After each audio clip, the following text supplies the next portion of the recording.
അതായത് പെൻഷൻ വാങ്ങി നക്കിക്കോന്ന് പറഞ്ഞല്ലേ. ഞങ്ങളുടെ അച്ഛനമ്മമാർ പെൻഷൻ വാങ്ങുന്നുണ്ടെങ്കിൽ അവർ നക്കാനല്ല, ഞങ്ങളുടെ പൈസ നക്കി തിന്നിട്ട് നിങ്ങളെ വീട്ടിൽ കൊണ്ടുവച്ചിട്ട് നിങ്ങൾ സ്വത്ത് സമ്പാദിച്ചിട്ട് അതിൽ നിന്ന് നിങ്ങൾ പിടിച്ചും പിടിക്കാതെയും കട്ടും ഓട്ടിച്ചൊക്കെ ഉള്ളതെന്ന് നിങ്ങൾ ബാക്കി തരുന്ന പൈസ ഞങ്ങളെ ജനങ്ങൾ മേടിച്ചെടുക്കുകയാണ്. അത് നക്കി തിന്ന് പറഞ്ഞ ആ നക്കിയോട് ഇല്ലെങ്കിൽ ആ നക്കി വർത്താനം പറഞ്ഞ മണിയോട് നിങ്ങൾ എങ്ങനെയാണ് പ്രതികരിച്ചത്? അപ്പോ പലതരം ക്യാപ്സ്യൂൾ നമ്മൾ ഇതുവരെ കേട്ടു.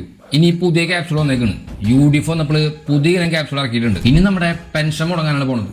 പാഠപുസ്തകങ്ങൾ കുട്ടികൾക്ക് ഇല്ലാണ്ടാകും, സൗജന്യ യൂണിഫോം മുടങ്ങും, ശമ്പളം മുടങ്ങും, മരുന്നുകൾ കിട്ടാണ്ടാകും, പോഷകാഹാരം മുടങ്ങും, റോഡ് പണി പാതി വഴിയിൽ മുടങ്ങും, മരുന്ന് കിട്ടാണ്ടാകും, വയനാട് ടൗൺഷിപ്പ് പാതി വഴിയിൽ നിൽക്കും, വയനാട് തുരങ്കത്തിന്റെ പണി നിൽക്കും, നിയമനം നിൽക്കും, സ്ത്രീ സുരക്ഷ അത് നമ്മളെ ബാധിക്കും, വിദ്യാർത്ഥികളുടെ സ്കോളർഷിപ്പ് മുടങ്ങും, വിദ്യാർത്ഥികൾക്ക് 1000 രൂപ നൽകുന്നുണ്ടല്ലോ ആ പദ്ധതി മുടങ്ങും, സ്കൂളിലെ വികസനം മുടങ്ങും, ആശുപത്രി വികസനം മുടങ്ങും, ചികിത്സ ലഭിക്കാതാകും, വൈദ്യുതി കിട്ടാതാകും, സൗജന്യ വിദ്യാലയങ്ങൾ അടയ്ക്കപ്പെടും. ഒന്ന് ആലോചിച്ച് നോക്കുക. LDF പോയി കഴിഞ്ഞാൽ നമ്മൾ ബാധിക്കാൻ പോകുന്ന കാര്യങ്ങളാണ് അതൊക്കെ. ഇതാണ് പുതിയ ക്യാപ്സ്യൂൾ. ഇപ്പോഴത്തെ ഇതിനെല്ലാം കൃത്യമായ മറുപടികളുണ്ട്. പെൻഷൻ മുടങ്ങാൻ തന്നോ, അല്ലെങ്കിൽ ശമ്പളം വർദ്ധിപ്പിച്ചോ, അല്ലെങ്കിൽ പിൻവാതിൽ എത്ര നിയമനം നടത്തിയെന്നും, ഇല്ലെങ്കിൽ ഇവിടെ പൊട്ടിക്കരഞ്ഞുകൊണ്ട് റോഡിലും നാട്ടിലൊക്കെ വെയിൽ കൊണ്ടിട്ട് ഒരുപാട് സമരങ്ങൾ നേരിട്ടാവും, ഒരുപാട് PSC ഉദ്യോഗാർത്ഥികളും ഇവരുടെ കഥകളൊക്കെ പറഞ്ഞാലും അവർ വിളിച്ച നിലവിളൊക്കെ കേൾക്കാതെ സർക്കാരിന് മുന്നിൽ ഒരുപാട് ഈ കാര്യങ്ങൾക്കൊക്കെ നമുക്ക് കൃത്യമായ മറുപടികളുണ്ട്. പക്ഷേ നിങ്ങളുടെ തോൽവി എന്താണ് എന്ന് ചുരുക്കി പറഞ്ഞാൽ അവസാനിപ്പിച്ചു തരാം. ഒന്ന്, ഞങ്ങൾ മനുഷ്യരാണ്, ഞങ്ങളോട് പെരുമാറേണ്ട രീതിയുണ്ട്. നമ്മൾ നിങ്ങൾക്ക് വോട്ട് ചെയ്യുന്നു വിചാരിച്ചിട്ട് നിങ്ങളുടെ കൂട്ടത്തിലുള്ള എല്ലാ അടിമകളെ പോലെയല്ല, കുറച്ച് ചിന്തിക്കാനും കുറച്ച് അഭിമാനക്കുള്ള കൂട്ടത്തിലാണ്. നിങ്ങളുടെ മണി പറഞ്ഞ സംഭവത്തിൽ എന്താണ് നിങ്ങൾ തിരിച്ചു തള്ളിയത്? അതായത് പെൻഷൻ വാങ്ങി നക്കിക്കോന്ന് പറഞ്ഞല്ലേ.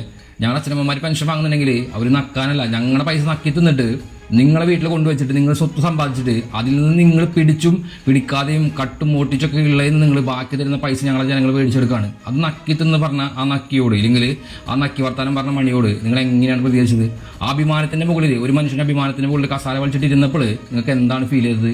അതന്നെയാണ് ഈ ഒരു നിങ്ങളുടെ ഈ ഭരണവിരുദ്ധമായ പ്രവർത്തനങ്ങൾക്കെതിരെ ജനങ്ങൾ മാറ്റി കുത്താനുള്ള ഏക കാരണം.